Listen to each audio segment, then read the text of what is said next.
बिस्मिल्लाहिर्रहमानिर्रहीम। हम endocrine system की हिस्टोलॉजी को रिवाइज कर रहे थे। तो नेक्स्ट है histology of pituitary gland. Pituitary gland को हिस्टोलॉजिकली या एम्ब्रियोलॉजिकली हम दो सेगमेंट में डिवाइड करते हैं, एडिनो हाइपोफिसिस और न्यूरो हाइपोफिसिस।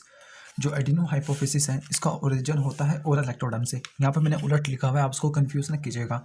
एडिनो हाइपोफिसिस का ओरिजिन होता है ओरल एक्टोडर्म से। स्पेसिफिकली क्लोस्ट्रोमोडियम होती है, उसकी आउट पॉकेटिंग से बनता है एडिनो हाइपोफिसिस, जिसको हम एंटीरियर पिट्यूटरी भी बोलते हैं। जबकि न्यूरो हाइपोफिसिस ये बनता है न्यूरो एक्टोडर्म से। स्पेसिफिकली जो होता है आउट पॉकेटिंग होती है डेवलपिंग डायंसफ्लोन, इसके फ्लोर से जो आउट पॉकेटिंग होती है उससे बनता है इन्फंडिबुलम। इन्फंडिबुलम से ही न्यूरो हाइपोफिसिस बनता है। तो इसका पोस्टीरियर पिट्यूटरी कहाँ से बनेगा? न्यूरो एक्टोडर्म से। इंटीरियर पिट्यूटरी बनेगा ओरल एक्टोडर्म से, specifically stomodeum of embryo. Stomodeum का मतलब होता है प्रिमिटिव माउथ। एडिनो हाइपोफिसिस या इंटीरियर पिट्यूटरी, इसके तीन पार्ट्स होते हैं, pars distalis, pars tuberalis, pars intermedia.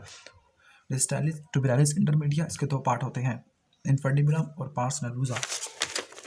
सबसे पहले हम देख लेते हैं sales of parse distalis. Parse डिस्टालिस पर सेल्स की दो कैटेगरी के होते हैं डिपेंडिंग अपॉन इनकी स्टेनिंग प्रॉपर्टी। अगर वो स्टेन लेते हैं तो उसको बोलेंगे क्रोमाफिल सेल्स, और अगर वो स्टेन नहीं लेते तो वो उनको बोलेंगे क्रोमोफोब सेल। स्टेन लेने की असल वजह ये होती है कि इनके जो सेक्रेटरी ग्रैन्यूल्स होते हैं वो एसिडिक स्टेन भी ले सकती है, बेसिक स्टेन भी लेती है। तो क्रोमाफिल में सेक्रेटरी ग्रैन्यूल्स होंगे, क्रोमोफोब में सेक्रेटरी ग्रैन्यूल्स नहीं होंगे। इनकी स्टेनिंग बहुत अच्छे से होगी, इनकी स्टेनिंग नहीं होगी। डिपेंडिंग अपॉन एसिडिक डाई लेगी या बेसिक डाई लेगी। तो ये दो कैटेगरी की होगी, एसिडोफिल और बेसोफिल। एसिडोफिल एसिडिक डाई की एफिनिटी रखते हैं, बेसोफिल बेसिक डाई के लिए। एसिडोफिल रेड और ऑरेंज स्टेन्ड हो गए, जबकि बेसोफिल ब्लूइश। क्रोमोफोब ऐसे क्रोमाफिल सेल्स होते हैं जिनके ग्रैन्यूल्स रिलीज हो जाते हैं और ये टेम्पोररी रेस्टिंग कंडीशन के अंदर हो, तब इनको क्रोमोफोब बोलते हैं। तो ऐसे क्रोमाफिल सेल जिनके ग्रैन्यूल खत्म हो गए और टेम्पोररी रेस्टिंग कंडीशन में है, तब उनको बोलते हैं क्रोमोफोब।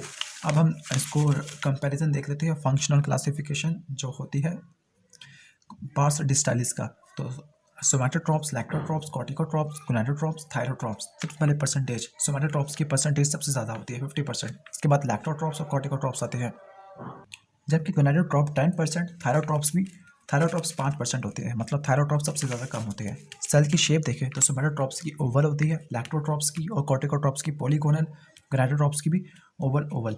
न्यूक्लियस की शेप देखें तो यहाँ पे सेफेरिकल देखने को मिलता है, लैक्टोट्रॉप्स में ओवल, कॉर्टिकोट्रॉप्स में राउंड, तीनों में राउंड। ग्रैन्यूल साइज, सबसे बड़ा ग्रैन्यूल साइज होता है लैक्टोट्रॉप का, क्योंकि यहाँ पे प्रोलैक्टिन प्रोड्यूस हो रहा है। इसके बाद हार्मोन प्रोड्यूस, ये ग्रोथ हार्मोन प्रोड्यूस करते हैं सोमैटोट्रॉप, लैक्टोट्रॉप प्रोड्यूस करते हैं प्रोलैक्टिन, कॉर्टिकोट्रॉप्स प्रोड्यूस करते हैं एसीटीएच और बीटा लाइपोट्रोपिन, गोनाडोट्रॉप्स प्रोड्यूस करते हैं एफएसएच, एलएच, थायरोट्रॉप्स प्रोड्यूस करते हैं टीएसएच, इसको थायरोट्रॉपिन भी बोलते हैं। तो ये था पिट्यूटरी के बारे में। इसके बाद हम देख लेंगे हम थायराइड ग्लैंड। तो थायराइड ग्लैंड में दो टाइप के सेल्स होते हैं, फॉलिकुलर, पैराफॉलिकुलर। पैराफॉलिकुलर को कैल्शियम प्रोड्यूस करना है, इनको सी सेल भी बोलते हैं या फिर क्लियर सेल्स भी कहते हैं। इसका काम होता है ब्लड कैल्शियम लेवल को कम कर देना। थायराइड ग्लैंड के सेल्स को बोलते हैं थायरोसाइड या principal cells, generally cuboidal in shape होते हैं। इनएक्टिव ग्लैंड में लो क्यूबाइडल, लेकिन एक्टिव में कलमनर शेप। यहाँ सिक्रेटरी और एब्जॉर्प्टिव फंक्शन दोनों होगा। सिक्रेटरी कैसे? क्योंकि यहाँ पर आरईआर और गोल्जी अपरेटस काफ़ी ज़्यादा होता है, तो सिक्रेशन प्रोड्यूस करते होते हैं। एब्जॉर्प्टिव कैसे? क्योंकि यहाँ पे माइक्रोविलाई होते हैं एपिकल सर्फेस के ऊपर, तो सिक्रेटरी शो कर रहा है आरईआर और गोल्जी कॉम्प्लेक्स, एब्जॉर्प्टिव शो कर रहा है माइक्रोविलाई। ये क्या सिक्रेट करते हैं? T3 और T4। ठीक हो गया, ये हो गया हमारा बेसिक ओवरव्यू थायराइड ग्लैंड का। इसके बाद है पैराथायराइड ग्लैंड। तो पैराथायराइड ग्लैंड यहाँ पे दो टाइप के सेल्स देखने को मिलते हैं, chief cell, oxyphil cell. Chief cell का नंबर ज़्यादा होता है, ऑक्सीफिल सेल का नंबर कम होता है। चीफ सेल का साइज छोटा होता है, ऑक्सीफिल का साइज बड़ा होता है। चीफ सेल लाइटली एसिडोफिलिक होते हैं, ऑक्सीफिल सेल इंटेंस एसिडोफिलिक होते हैं। वजह माइटोकॉन्ड्रिया ज़्यादा होता है। चीफ सेल में सिक्रेटरी ग्रैन्यूल्स होता है, ऑक्सीफिल सेल में सिक्रेटरी ग्रैन्यूल नहीं होता। चीफ सेल पीटीएच प्रोड्यूस करते हैं क्योंकि ग्रैन्यूल ज़्यादा है, माइटोकॉन्ड्रिया चाहे कम हो लेकिन ग्रैन्यूल्स तो है ना, तो पीटीएच इसकी वजह से ये पीटीएच प्रोड्यूस नहीं करते। इसके साथ पैराथायराइड ग्लैंड में स्ट्रोमा देखने को मिलता है। स्ट्रोमा में रेटिकुलर कनेक्टिव टिश्यू और adipose tissue. Adipose tissue age के साथ बढ़ते रहते हैं।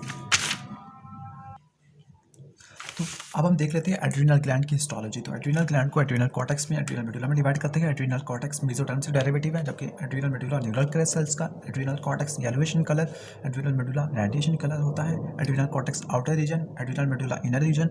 Adrenal cortex 90% of the gland बनाता है, जबकि 10% of the gland. Adrenal cortex aldosterone, cortisol, androgen produce करता है। एपिनेफ्रिन, नोरेपिनेफ्रिन हार्मोन प्रोड्यूस होते हैं, वो स्टेरॉइड नेचर के होते हैं। हार्मोन प्रोड्यूस होते हैं अमाइनो एसिड नेचर के। हार्मोन फैट सॉल्युबल के होते हैं, हार्मोन वाटर सॉल्युबल नेचर के होते हैं।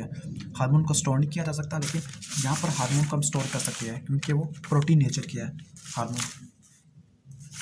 इसके बाद जो होगा इनके सिक्रेशन कंट्रोल करने के लिए ACTH होगा, इसकी सिक्रेशन को बढ़ाने के लिए सिंपैथेटिक नर्वस सिस्टम। ठीक हो गया। अब हम देख लेते हैं एड्रिनल ग्लैंड के जोन्स को। तो एड्रिनल ग्लैंड के 3 जोन्स होते हैं, zona glomerulosa, zona fasciculata, zona reticularis.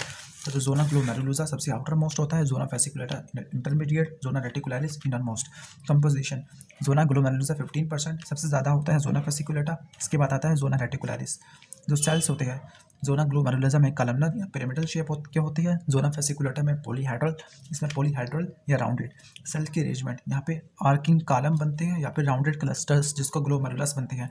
यहाँ पे फेसिकल्स या फिर कॉर्ड्स देखने को मिलते हैं सेल के, जबकि यहाँ पे नेटवर्क देखने को मिलता है जब इसको रेटिकुलरिस बोलते हैं। कैपिलरीज, यहाँ पे कैपिलरीज होगी फेनेस्ट्रेटेड, यहाँ पे भी फेनेस्ट्रेटेड, यहाँ पे होगी साइनोसॉइडल। यहाँ पे हार्मोन होगा एल्डोस्टेरोन, यहाँ पे कॉर्टिसोल, यहाँ पर एंड्रोजन्स। अब लास्ट है वो है एड्रिनल मेडुला।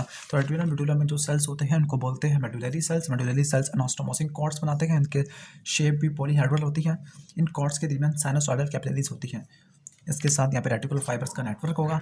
जो सेल्स हो गए वो क्रोमियम साल्ट की एफिनिटी रखते हैं, जिसकी वजह से इनको क्रोमैफिन साल्ट भी बोलते हैं। डेवलपमेंटली कहाँ से डिराइव होते हैं, न्यूरल क्रस्ट सेल से। इनको हम APUD भी बोल सकते हैं। मॉडिफाइड पोस्ट गैंग्लियोनिक न्यूरॉन है असल में मेडुलरी सेल्स, जिनके पास डेंड्राइट या एक्सोन नहीं होता। इनके सिक्रेटरी ग्रैन्युल में कैल्शियम होता है, ATP होता है, क्रोमेजेनिन होते हैं। क्रोमेजेनिन ये वो है जो हार्मोन को बाइंड और उसको स्टोर करती है। अब 2 टाइप के मेडुलरी सेल्स होते हैं, epinephrine producing cell, non epinephrine producing cell. जो एपिनेफ्रिन प्रोड्यूसिंग सेल है, एपिनेफ्रिन प्रोड्यूस करेगी 80% होते हैं, ये 20% होते हैं। इनके अगर शेप देखा जाए तो ये इलेक्ट्रॉन डेंस कोर होता है इनका, यानी सेंटर में इलेक्ट्रॉन डेंस कोर होगा और आगे लाइटर जोन होगा, जबकि होमोजीनस होगी और ये लेस डेंस होगी। इनको पहचानना बड़ा मुश्किल काम होगा नॉन एपिनेफ्रिन वाले सेल्स को। तो इस तरह हमारी histology of endocrine system finish हो जाती है। इसके बाद पता नहीं हम कौन सी नेक्स्ट हिस्टोलॉजी पढ़ेंगे, चलो जो भी पढ़ेंगे आप देख लेना। इस वीडियो को लाइक कीजिए ना और चैनल को ज़रूर सब्सक्राइब कर लीजिएगा अगर आपने नहीं किया। Thanks for watching this video. अल्लाह हाफिज़।